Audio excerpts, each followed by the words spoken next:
Moving on, we are jumping into week 2. Let's get week 1 out of our brains.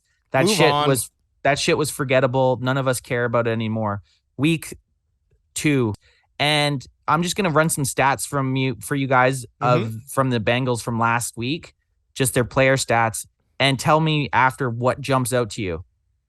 Joe Burrow, 338 yards, 2 touchdowns, but 4 interceptions. Joe Mixon, 27 carries, 82 yards with only a 3.0 average. And then the big dog that you got to worry about here, Jamar Chase, 10 receptions, 129 yards, 1 touchdown for a 12.9 average. So those are their lead guys from week 1. They do have a good triplets there. I say this, I think we are getting Burrows at a nice time of year. Maybe it was just that 1 week, but he's still showing signs of making some poor decision making. And I can say that coming from a Cowboys fan's point of view after week 1. Okay. But no, just that and Mixon, that's kind of been his game. He's usually like getting those 20 plus touches, but I think he's had chunks of seasons where he's had like very, very, huge games, but he also falls into those kind of busts scenarios. Although, if they can consistently do that, 20 plus rushes and 80 yards, I mean, no one's going to complain. It's not necessarily, they're sticking to their game plan, obviously. Yeah, exactly. It's a little concerning. It's good all around. It's good news that they have those 2 stats. But we know what do we got to do to get Zeke 27 carries? I know. Just I don't know. Someone needs to just make Kellen Moore watch game film. Kellen Moore walks around popping peanuts in his mouth and goes, I don't look at the past. Never. Always. The thing that drives me nuts is Joe Burrow still threw the ball 53 fucking times. Okay, yes, it was overtime, so they basically had another quarter of stats, but Joe Burrows threw 53 times, and Joe Mixon still somehow had 27 carries. Like, I'd be happy. I want at least, I want 20 carries. How many times they punt? Did they punt 5 times? Probably not. They were actually probably converting. They were probably actually converting third downs.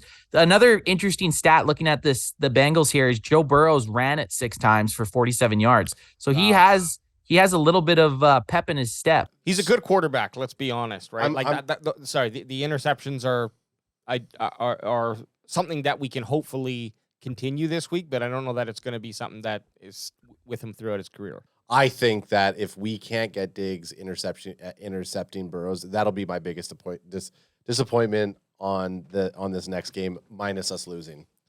I want to hear from you guys the matchup that you think we need to win for us to have a chance in this game. So, Ad, are you saying Trevon Diggs versus Joe Burrows and Jamar Chase is up there for the biggest matchup that we have to win to have a successful game against these guys? No, I think the biggest matchup for us to win the game is to get Micah into fucking Macaulay Culkin's face and sack the shit out of him. You know what's interesting about Micah this week? He's probably going to be going up a lot against ex-Cowboy Lael Collins, who we lost in free agency.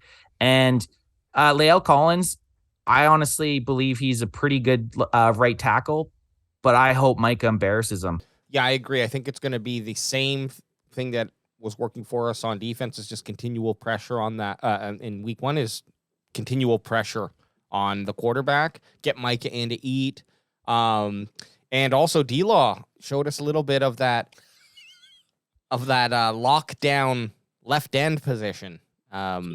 Great run defender. Yeah. What the interesting thing about Micah was last week? A lot of the time he's had a lot of success coming out off the left end position or the left side, but both his sacks on Brady, he was lined up at right defensive end and playing against the left tackle, who's actually the second sack was against the backup, but his first sack was against the starter. So it's going to be interesting to see where they do put Micah Parsons. I believe he's going to be lined up against Lael Collins because he's went against Lael. He probably knows his tendencies. He knows his weaknesses. He knows how to exploit those. Well, that's the thing. You say that to all of them. Micah can line up on either side, and he's still just as dangerous. Cody Hoover says Home Alone versus The Lion King. That's the matchup that I'm talking about.